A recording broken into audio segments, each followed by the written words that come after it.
Buenos días, mis hermanos, nuevamente Dios les bendiga. Y atendiendo al llamado del pastor en esta mañana, como lo decía nuestro querido hermano Juan Carlos, él se encuentra en Granada, llevando el mensaje, la Santa Cena y a la vez oficializando lo que ya hace 8 días nos avisó de que el hermano Leonardo ya va a ser nombrado pastor oficial de la iglesia. Entonces está haciendo esta labor y por esa razón hoy vamos a hacer una pequeña pausa en el estudio expositivo del Evangelio de San Juan, que ha sido de gran bendición para todos. ¿Sí están de acuerdo conmigo? Ese estudio ha sido maravilloso y ha afianzado nuestra fe. Y bueno, en 8 días proseguimos con ese estudio expositivo de Juan. Y hoy se me encomendó dirigir este sermón para ustedes y por eso vamos a ponerlo en las manos del Señor, quien es el que hace posible que siempre su palabra dé ese fruto en nuestras almas, que va a hacer que nosotros realmente nos afinquemos en estas verdades para vivirlas. Por favor, me acompañan en una oración para dar inicio a este sermón. Señor, quiero darte gracias en esta mañana por cada uno de mis hermanos, de las personas que están en este lugar y de las personas que nos visitan por primera vez. Quiero pedirte, Señor, que tu santa palabra, como siempre, ministre a nuestras vidas y que sea expuesta con fidelidad para edificación, exhortación y consolación de nuestras almas, Señor. Está escrito que así será tu palabra que sale de tu boca, que no volverá a ti vacía, sino que tú harás lo que quieres y la harás prosperar en aquello para lo cual la enviaste. Que eso se cumpla esta mañana y que este mensaje quede, oh Dios, sellado en nuestros corazones para salir de este lugar dispuestos a seguirte amando y a seguir haciendo tu santa voluntad. Coloco en tus manos este mensaje en el precioso nombre y en los méritos de nuestro Señor y amado Redentor glorioso, nuestro Señor Jesucristo. Amén. Bueno, hermanos, quiero empezar este mensaje contándoles que una de las mayores características de nuestra sociedad en la cual estamos viviendo la actualidad es el estrés. Por alguna razón se ha vuelto casi que pandémico. En la actualidad, no solo en Colombia, sino que en todo el mundo, es una de los elementos que más están generando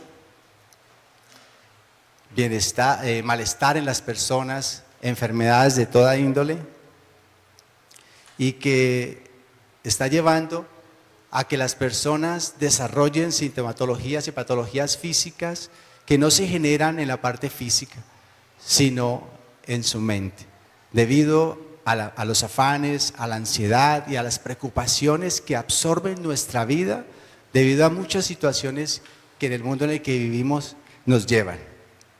Entonces, desafortunadamente, el pueblo de Dios no está exento de esta realidad.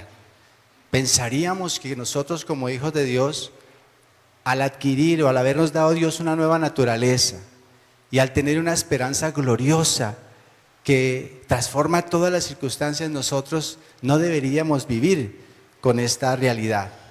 Pero en la práctica vemos que eso no sucede así. Tengo un pequeño inconveniente aquí con mi computador, no sé qué, y mi secretaria, necesito su colaboración, regálame un segundito.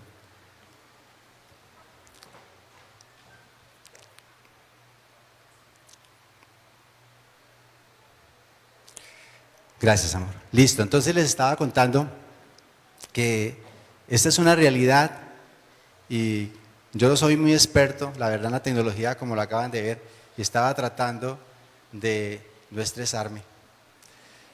Dios siempre utiliza las circunstancias de la vida para hablarnos y afianzar las verdades y eso que vamos a compartir. Dios es bueno, yo siempre he dicho que Dios es bueno conmigo de una manera muy especial porque me está enseñando siempre en cada situación que la verdad de Dios es primeramente para mi vida. Amén.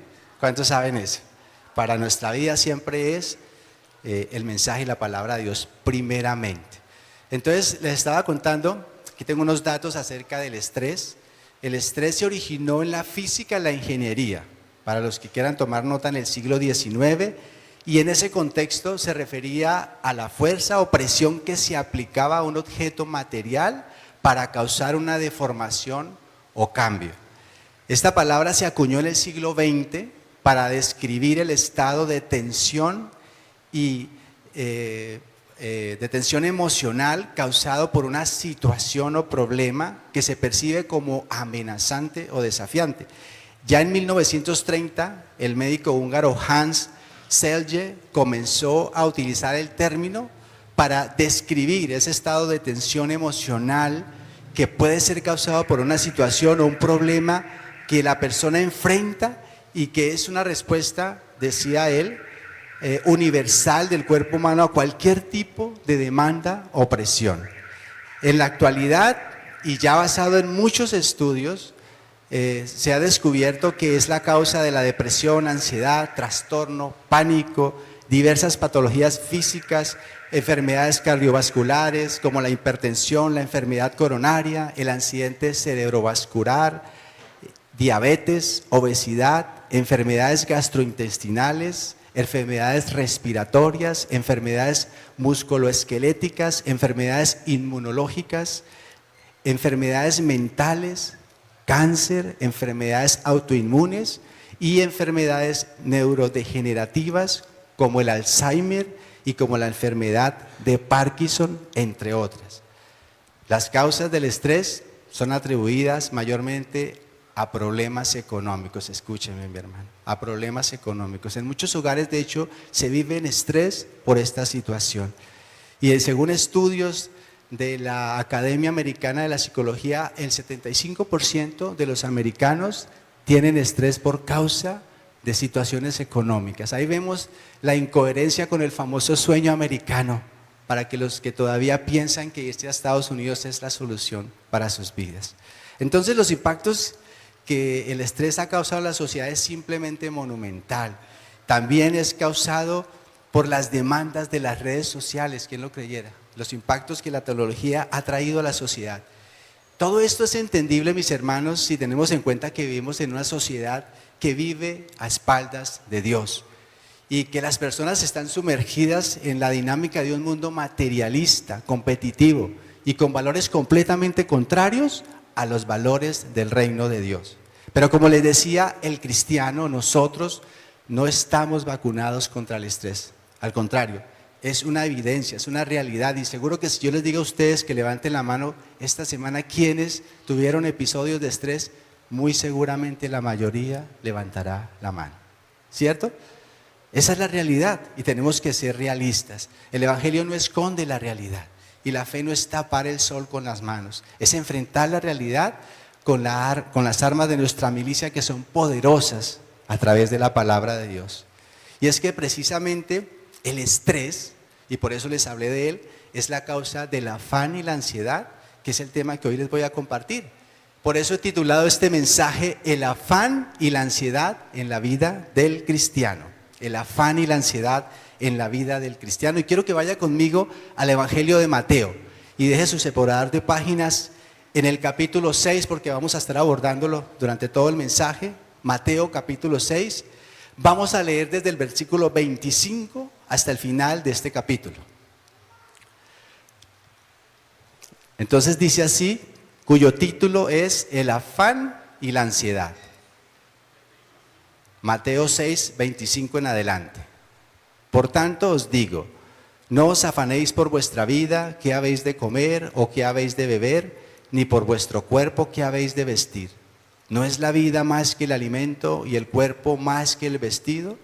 Mirad las aves del cielo, que no siembran, ni siegan, ni recogen en graneros, y vuestro Padre Celestial las alimenta. ¿No valéis vosotros mucho más que ellas? ¿Y quién de vosotros podrá, por mucho que se afane, añadir a su estatura un codo? Y por el vestido, ¿por qué os afanáis? Considerad los lirios del campo, cómo crecen, no trabajan ni hilan, pero os digo que ni aun Salomón, con toda su gloria, se vistió como uno de ellos. Y si la hierba del campo, que hoy es y mañana se echa en el horno, Dios la viste así, ¿no hará mucho más a vosotros, hombres de poca fe? No os afanéis pues diciendo, qué comeremos, o qué beberemos, o qué vestiremos, porque los gentiles buscan todas estas cosas, pero vuestro Padre Celestial sabe que tenéis necesidad de todas estas cosas. Mas buscad primeramente el reino de Dios y su justicia, y todas estas cosas os serán añadidas. Así que no os afanéis por el día de mañana, porque el día de mañana traerá su afán. Basta a cada día su propio mal. Amén. He dividido este mensaje en 4 puntos. Primero, reemplazando la preocupación por confianza, versículos 25 al 32. Segundo, ordenando nuestras prioridades, versículo 33. Tercero, viviendo un día a la vez, versículo 34. Y cuarto y último punto, consejos y aplicaciones para enfrentar el afán y la ansiedad. Entonces, vemos que todo este texto empieza con la expresión por tanto, versículo 25. Y eso hace referencia a que está haciendo alusión a los versículos anteriores que el Señor Jesucristo, dentro de este contexto del Sermón del Monte, les estaba compartiendo a sus discípulos. Él estaba hablando de que no hagamos tesoros en la tierra, donde el orín y la polilla corrompen y donde ladrones minan y hurtan.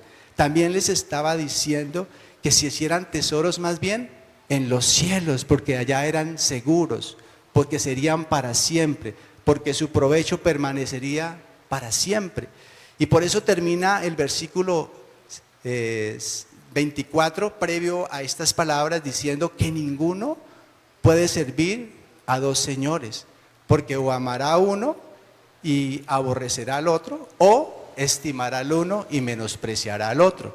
No podemos, decía el Señor Jesucristo, servir a Dios y a las riquezas. Y es en ese contexto donde dice, por tanto, debido a eso, os digo, no os afanéis por vuestra vida, no os afanéis por vuestra vida. Específicamente, no se afanen por qué han de comer o qué han de beber, ni por vuestro cuerpo qué han de vestir. Entonces, en este punto, reemplazando la preocupación por la confianza, vemos que el Señor Jesucristo, de alguna manera muy sencilla, define cuáles son las 3 necesidades básicas y fundamentales de las personas: la comida, la bebida y el vestido. Si tenemos esto, mis hermanos, tenemos suficiente para vivir. Eso es lo que decía el apóstol Pablo en 1 Timoteo 6:8. Así que teniendo sustento y abrigo, estemos contentos con eso. Si usted tiene sustento y abrigo el día de hoy, dele gracias a Dios y esté contento con eso, porque es lo que necesita para vivir. Ahora, con esto no quiero decir que no hagamos esfuerzo por mejorar nuestras condiciones y ser diligentes en la parte laboral para que las condiciones cambien. La Biblia también nos manda a ser diligentes y a esforzarnos por trabajar, por alcanzar esas metas legítimas que Dios nos ha dado. De hecho, pone un ejemplo que es el de Proverbios 6, versículos 6 al 8. Si no quiere buscarlo, yo se lo leo. Proverbios 6, versículos 6 a 8. Dice: ve a la hormiga, oh perezoso, mira sus caminos y sé sabio, la cual no teniendo capitán, ni gobernador, ni señor, prepara en el verano su comida y recoge en el tiempo de la siega su mantenimiento. Entonces nosotros debemos ocuparnos de cumplir con el deber de ser diligentes en nuestras responsabilidades laborales, ¿correcto? Debemos ocuparnos de lo que nos ocupa, ocuparnos de nuestro trabajo, ocuparnos de los deberes, ocuparnos de hacer lo que Dios nos ha mandado, de nuestras responsabilidades, pero no preocuparnos por cosas que no están en nuestras manos cambiar o determinar, ya que al hacerlo, esto nos lleva a estar preocupados y ansiosos. Y por eso la parte final del versículo 25 dice: ¿no es la vida más que el alimento y el cuerpo más que el vestido? Aquí el Señor nos está diciendo: si yo te he dado una vida tan maravillosa y un cuerpo tan perfecto, porque cuando miramos nuestro cuerpo podemos analizar que es absolutamente maravilloso la complejidad de nuestras neuronas, de nuestros órganos, de nuestra funcionalidad. Y si el Señor nos dio este beneficio tan grande, este regalo tan grande como nuestro cuerpo y como la vida, ¿será que no la sostendrá? El Señor Jesucristo nos invita a pensar eso. Si yo les di lo más, ¿no les daré lo menos? El mantenimiento de ello. Él continúa con una serie de ejemplos prácticos de la vida para explicarnos por qué no debemos estar afanados. En el versículo 26 continúa con un ejemplo muy sencillo. Mirad las aves del cielo, que no siembran, ni ciegan, ni recogen en graneros, y vuestro Padre Celestial las alimenta. ¿No valéis vosotros mucho más que ellas? Creo que todos nosotros hemos visto las aves, los pajaritos, y nunca vamos a ver un ave estresada. Nunca vamos a ver un ave molesta o haciendo paro porque no tiene los recursos para vivir. Y como dice el texto, ellos no acumulan en graneros como hacemos nosotros. Ellos dependen de la buena voluntad y de la provisión de Dios cada día. Y dice el texto que si Dios hace esto con ellas, ¿cómo no lo va a hacer con nosotros si Él es nuestro Padre? ¿Acaso no valemos nosotros muchísimo más? Hace esta pregunta retórica. Y claro que valemos muchísimo más. El ser humano tiene un valor superior a los animales, contrario a lo que piensan los animalistas, que dicen que nosotros somos simplemente un animal mucho más evolucionado. Porque Él nos hizo, como dice Génesis, a nuestra imagen, a su imagen y a su semejanza. Entonces el valor inherente en nosotros es superior a cualquier otra criatura porque nos hizo a su imagen y semejanza. Pero si además tú has creído en Jesucristo como tu Señor y tu Salvador, ahora tienes una dignidad absolutamente superior. Eres pueblo escogido, real sacerdocio, nación santa. Eres alguien apartado para Él, para que vivamos y disfrutemos alabándolo y confiando plenamente en Él. Pero también el Salmo 34:10 dice lo siguiente, Salmo 34:10.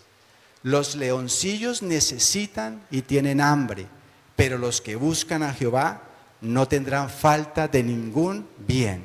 Si tú estás buscando a Jehová, mi hermano, tú no tienes por qué afanarte, porque el texto dice que no tendrás falta de ningún bien. Cambia la preocupación por confianza.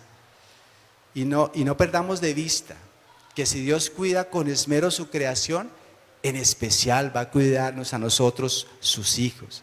El versículo 27 termina detallando esta enseñanza y nos dice, ¿quién de vosotros podrá, por mucho que se afane, añadir a su estatura un codo? En el original, esa parte final, añadir a su estatura un codo, hace referencia también a extender nuestra vida. ¿Quién de nosotros, por mucho que se afane, podrá extender un solo minuto de nuestra existencia acá en la tierra? Ninguno de nosotros, porque eso no depende de nosotros.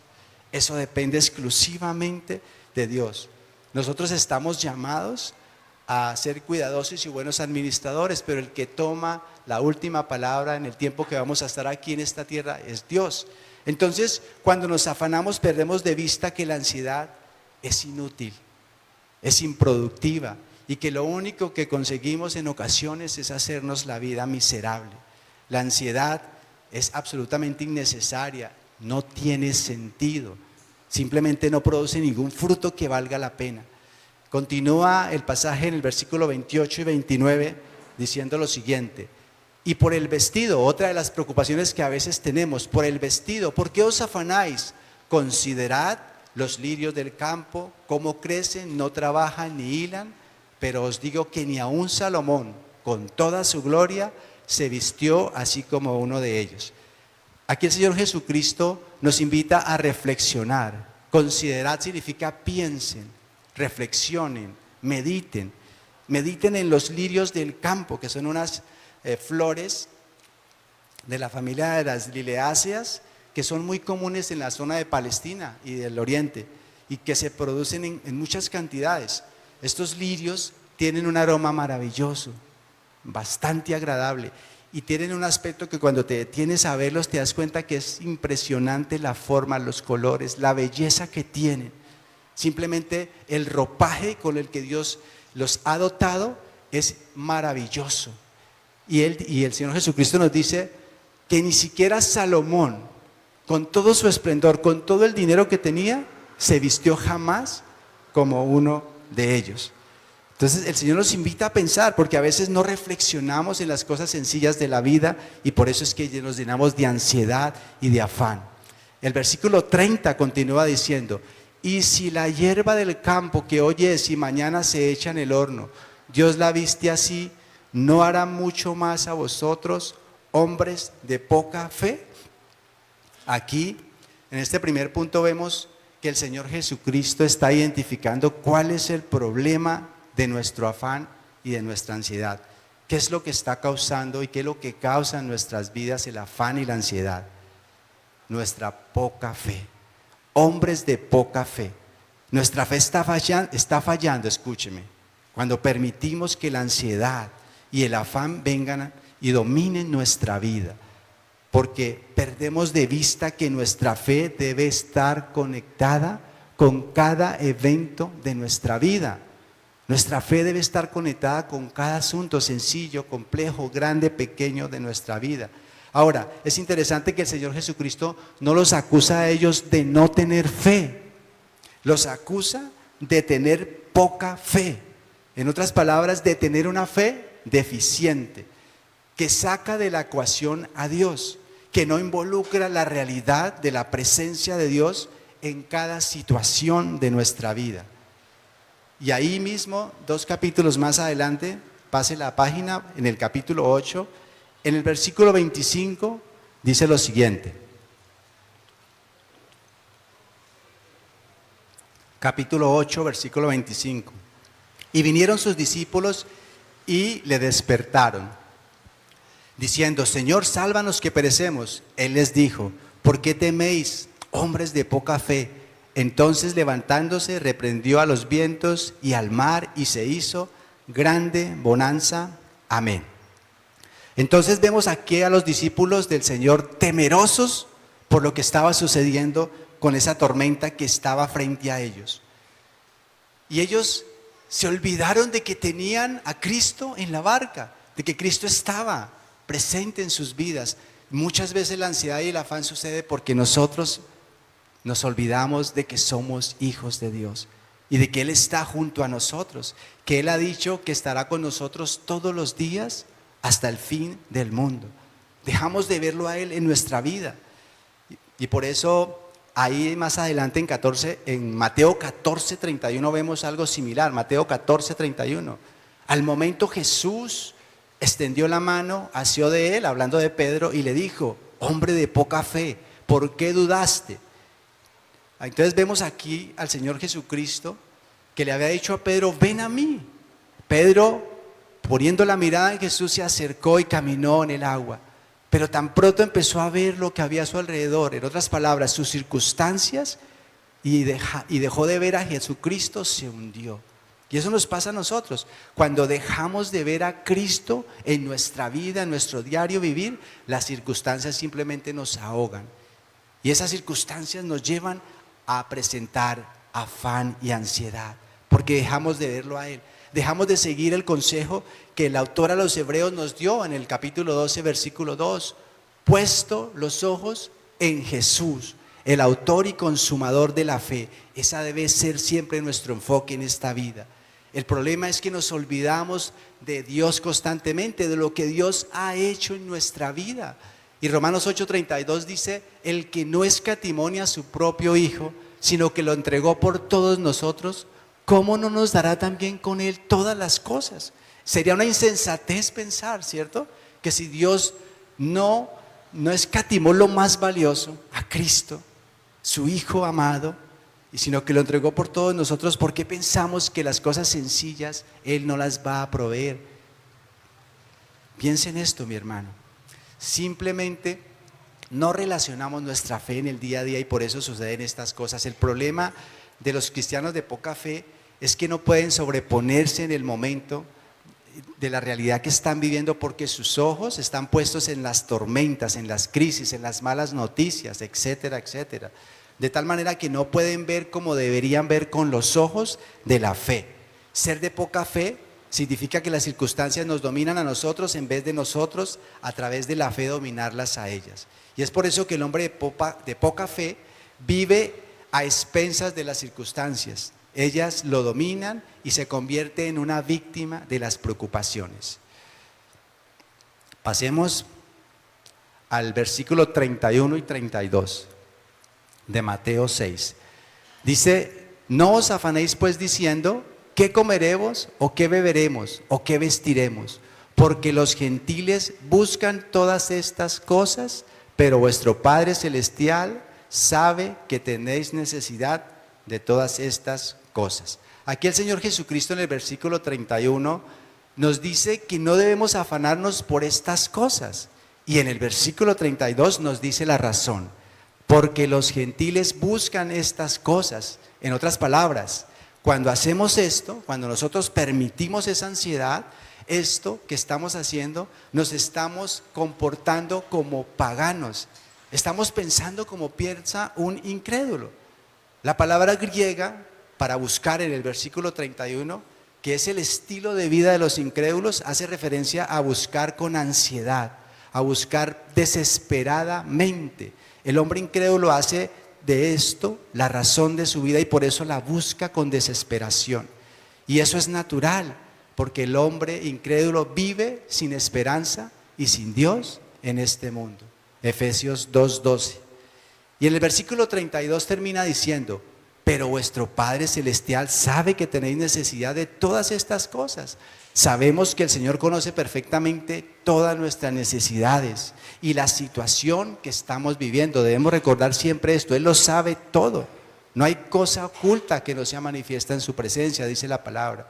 Entonces, cuando hacemos esto, nosotros le estamos haciendo una afrenta al Señor, una afrenta a su sabiduría, porque le estamos diciendo: tú no sabes lo que me está pasando. Le estamos haciendo una afrenta a su bondad, porque estamos dudando de que Él es bueno y que lo que está permitiendo en nuestra vida no es bueno para nosotros.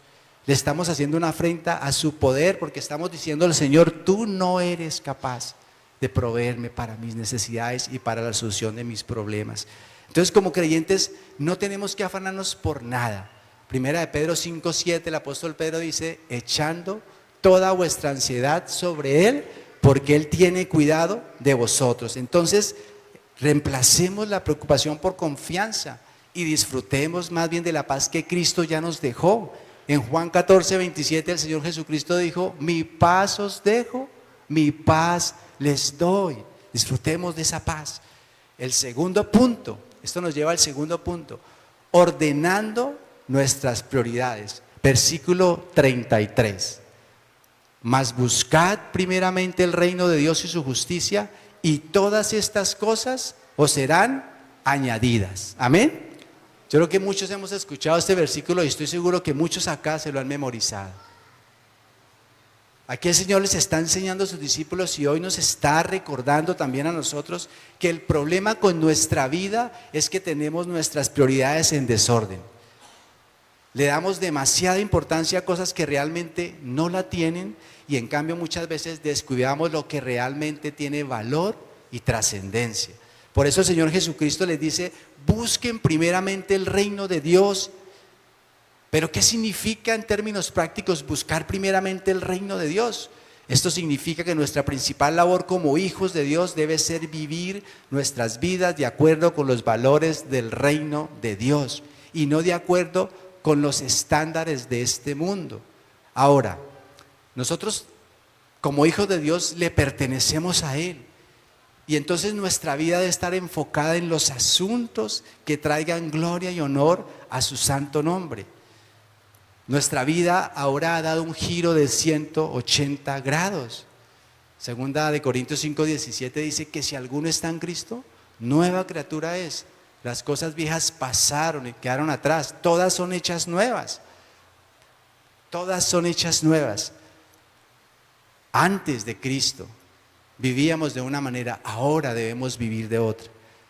Tito 3:3, más adelante Tito 3:3, para los que quieran buscar el pasaje, dice lo siguiente: porque nosotros también éramos en otro tiempo, noten el tiempo pasado, nosotros también éramos en otro tiempo. ¿Y qué éramos en otro tiempo? Insensatos, rebeldes, extraviados, esclavos de concupiscencias y deleites diversos, viviendo en malicia y envidia, aborrecibles y aborreciéndonos los unos a los otros. Pero esto éramos en otro tiempo. Por eso primera de Pedro 1:18 también nos recuerda que fuimos rescatados de nuestra vana manera de vivir en el pasado. En el pasado. Efesios 2:2 trae la misma idea, en los cuales anduvisteis en otro tiempo, hablando de los pecados que nos caracterizaban, en tiempo pasado. Pero ahora debemos vivir como hijos de luz, procurando vivir en el reino donde Dios ahora es el Rey, el Señor de nuestras vidas. Acá abajo, en esta tierra, todo tiene que ver con el hombre, con sus intereses. Y eso es lo que buscan los gentiles, eso es lo que buscan los incrédulos. Por eso el consejo del Señor, busquen primeramente el reino de Dios. Nosotros hemos sido introducidos en el reino de Dios para vivir ahora en los valores de ese reino, aunque no los podamos ver con nuestros ojos naturales.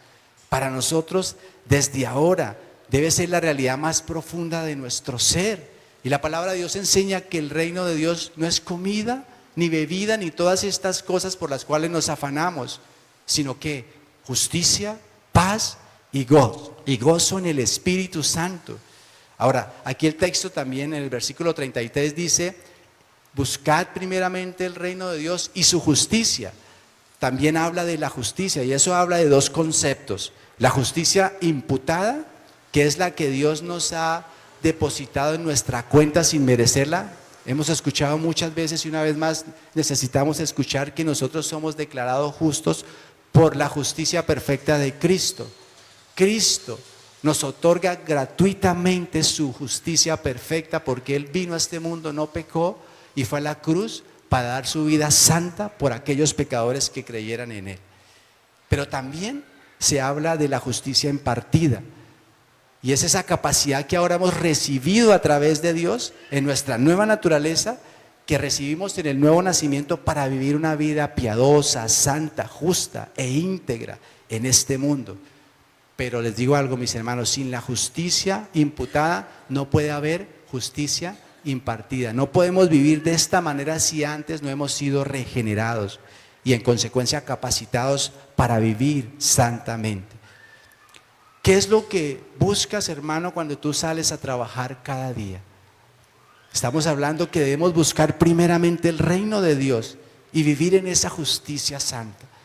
Cuando tú te dispones cada día y te preparas, te levantas y vas a trabajar, ¿qué es lo que buscas? ¿Obtener el dinero para los recursos para comprar esas cosas que necesitas? ¿O vas dispuesto a trabajar, a reflejar la gloria de Dios, a vivir en el reino de Dios, a reflejar que eres un hijo de Dios? ¿Y qué tratas de vivir cada día? ¿Qué tratas de reflejar en cómo muestras tú a Cristo? ¿Cómo te empeñas en hacer esto? ¿Te esfuerzas por buscar cualquier oportunidad para predicar el reino de Dios? ¿Te esfuerzas por vivir en santidad? ¿En cómo reflejar que eres un hombre piadoso que ama y adora a Dios? Eso es algo que en la práctica nosotros debemos vivir, y eso significa buscar el reino de Dios y su justicia. ¿Y sabe una cosa? Cuando tú te dedicas a buscar el reino de Dios, a vivir en el reino de Dios, a practicar los estándares del reino de Dios, el afán y la ansiedad no van a estar en tu vida, porque vas a estar enfocado en hacer lo que tienes que hacer y no dar lugar a aquello que no debes permitir.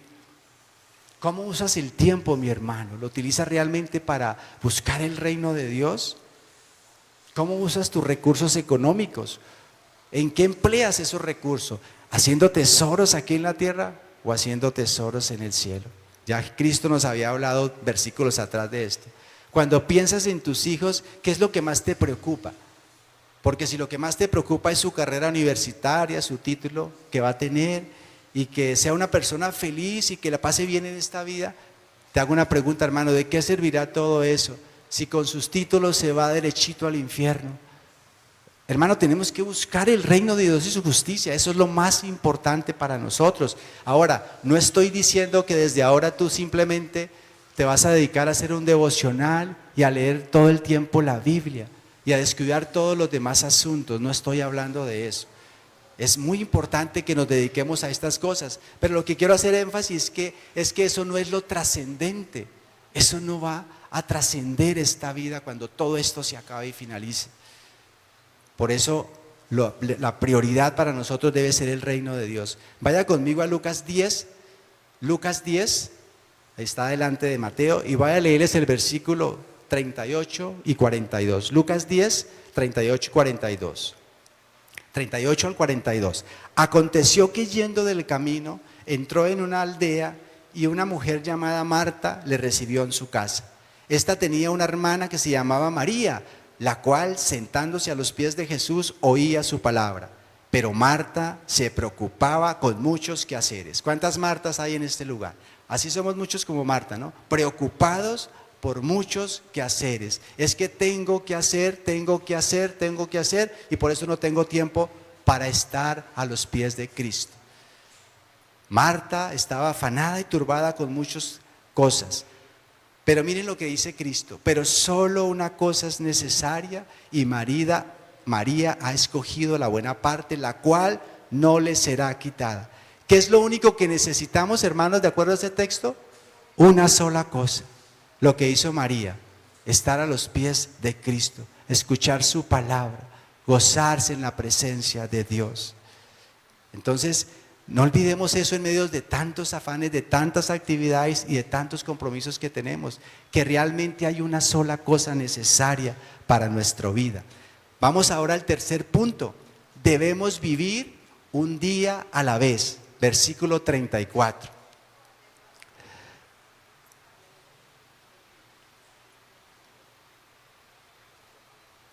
Así que no os afanéis por el día de mañana, porque el día de mañana traerá su afán. Basta a cada día su propio mal. El Señor, después de habernos dicho cuál es la clave para superar el afán y la ansiedad, que es ¿cuál? Buscar primeramente el reino de Dios y su justicia. Ahora termina con un imperativo: así que no se afanen por el día de mañana. ¿Qué tiene que hacer usted, hermano que me escucha hoy? No afanarse por el día de mañana, porque el día de mañana, ahí da la razón, nos da la respuesta por qué no tengo que afanarme por el día de mañana, porque el día de mañana traerá su afán. Y el punto aquí es que nosotros no sabemos qué sucederá el día de mañana. Proverbios 27:1 dice lo siguiente: no te jactes del día de mañana, porque no sabes qué dará de sí el día. ¿Quién de ustedes sabe qué sucederá mañana? Ninguno de nosotros. De hecho, hay una parábola donde ilustra esta realidad de un hombre insensato. En Lucas capítulo 12, desde el versículo 16 voy a leerles esta parábola. También les refirió una parábola diciendo: la heredad de un hombre rico había producido mucho, y él pensaba dentro de sí diciendo: ¿qué haré? Porque no tengo dónde guardar mis frutos. Y dijo: esto haré: derribaré mis graneros y los edificaré mayores, y allí guardaré todos mis frutos y mis bienes. Y diré a mi alma, mire la insensatez de alguien que piensa así, y le diré a mi alma: alma, muchos bienes tienes guardados para muchos años, come, bebe, regocíjate. Pero Dios le dijo: necio. El que actúa de esta manera es un necio. El Señor le dijo: necio, esta noche vienen a pedirte tu alma. Hoy era el último día de su vida y él estaba haciéndose planes para mucho tiempo, para muchos años. Así somos nosotros, cuando no sabemos lo que será de mañana. Y lo que has provisto, lo que has guardado, lo que has construido con tanto afán y ansiedad, ¿para quién será? ¿Quién lo aprovechará? Santiago 4, 13 y 14 también nos dan la misma enseñanza. Santiago 4, versículos 13 y 14. Vamos ahora los que decís: hoy y mañana iremos a tal ciudad y estaremos allá un año y traficaremos y ganaremos, cuando no sabéis lo que será mañana. No sabemos lo que será mañana, porque ¿qué es vuestra vida? Ciertamente es neblina que se aparece por un poco de tiempo y luego se desvanece. ¿Qué es nuestra vida? Como neblina. Hoy estamos, mañana no estamos. No sabemos qué va a pasar mañana. Pero el versículo 15 de Santiago 4 más bien nos da un excelente consejo que tenemos que practicar. En lugar de lo cual deberías decir, si el Señor quiere, viviremos y haremos esto o aquello. Si el Señor quiere, esa debe ser nuestra actitud. Solo Dios sabe qué va a pasar con nosotros. Y si Él quiere, mañana estaremos aún con vida. Puede que hoy sea el último día de nuestra vida. No sabemos. Por eso el Señor Jesucristo, cuando nos enseñó a orar, les dijo a sus discípulos en Mateo 6:11, el pan nuestro de cada día, dánoslo hoy. Él no dijo el pan de esta semana, dánoslo hoy. El pan de este mes, el pan de esta temporada. Nosotros quisiéramos ya tener todos los recursos para este año, si quisiéramos así, porque nos encanta poner la seguridad en las cosas. Pero Él dijo el pan nuestro de cada día, dánoslo hoy, porque cada día tiene su propio afán y cada día debemos buscar a Dios. Lo que el Señor nos está enseñando es que no importa si las circunstancias en este día presente, hoy, están bien o están mal, mañana pueden ser totalmente diferentes. Y lo que el Señor nos está diciendo es que no debemos anticiparnos a los problemas. Cada día llegará con su propia carga de situaciones nuevas y ya es suficiente con los retos que enfrentaremos el día de hoy.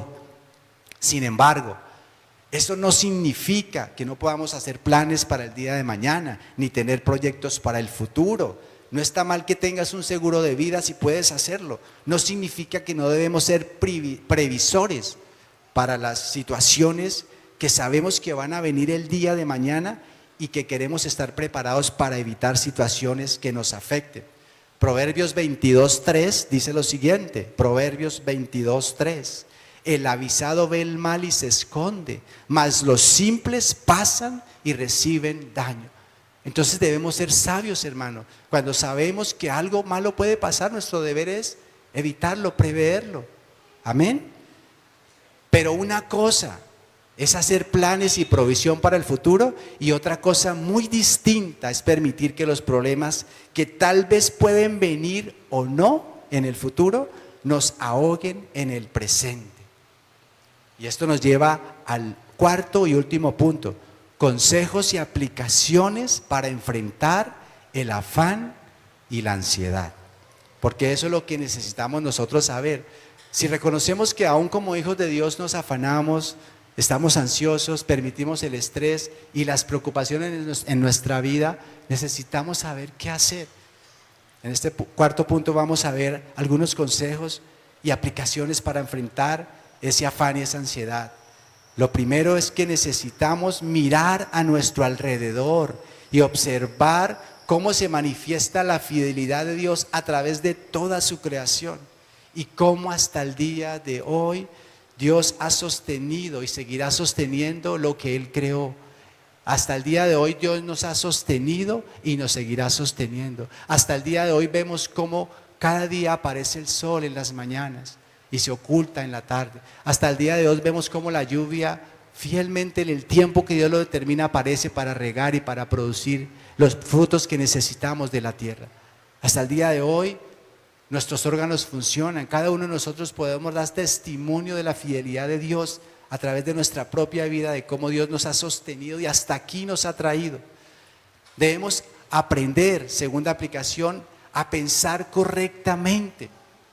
Debemos tener una visión cristocéntrica de la vida, ordenar todos nuestros pensamientos conforme a la verdad del Evangelio. Cuando venga el afán, hermanos queridos que me escuchan, y cuando venga la ansiedad en nuestros pensamientos, debemos hacer como hizo Asaf en el Salmo 73. ¿Cuántos se acuerdan del Salmo 73? Este levita en el Salmo 73 tuvo un gran problema porque empezó a pensar incorrectamente. Su problema comenzó cuando tuvo un proceso de pensamientos equivocado. Él empezó a ver con sus ojos naturales cómo los impíos, los incrédulos prosperaban, les iba bien. Y él, siendo un siervo de Dios, no tenía nada, no tenía ni en qué caerse muerto. Y se sintió desdichado, empezó a ver las circunstancias y dejó de ver a Dios. Empezó a pensar de una manera inapropiada, no bíblica, incorrecta. Pero cuando él empezó a ordenar sus pensamientos y a ubicarse en la perspectiva correcta, involucrando la verdad de Dios que él estaba viviendo y de lo que dice la Escritura, todo cambió drásticamente, dramáticamente. Porque así es como funciona la fe, mis hermanos, pensando correctamente, pensando bíblicamente. Dios nos ha llamado a tener un pensamiento bíblico de todos los asuntos de la vida. Eso hará que el afán y la ansiedad, cuando asomen su horrorosa cara, nosotros podamos sacarlas. Porque aunque lo vemos, sabemos que la realidad es superior a esa. El problema básico del hombre de poca fe es que permite que las circunstancias lo dominen, en vez de llevar todo pensamiento cautivo a la obediencia y a través de la fe sobreponerse a las circunstancias. Y olvida y deja de mirar a Dios y recordar que Dios tiene el control de todos los eventos. El Salmo 42:5 vemos a David diciendo: ¿por qué te abates, oh alma mía? ¿Y por qué te turbas dentro de mí? Eso es lo que debemos decir cuando estemos pasando esas situaciones. ¿Por qué te abates, oh alma mía? ¿Y por qué te turbas dentro de mí? Espera en Dios porque aún he de alabarle. Cuando vengan los afanes a nuestra vida por diferentes razones y vengan las dudas a merodear nuestra mente, debemos recordar que si Dios no escatimó a su Hijo, como les decía minutos atrás, ¿cómo no nos dará también con Él todas las cosas? Debemos recordar que el afán y la ansiedad son actitudes paganas, porque es la respuesta de un hombre que no cree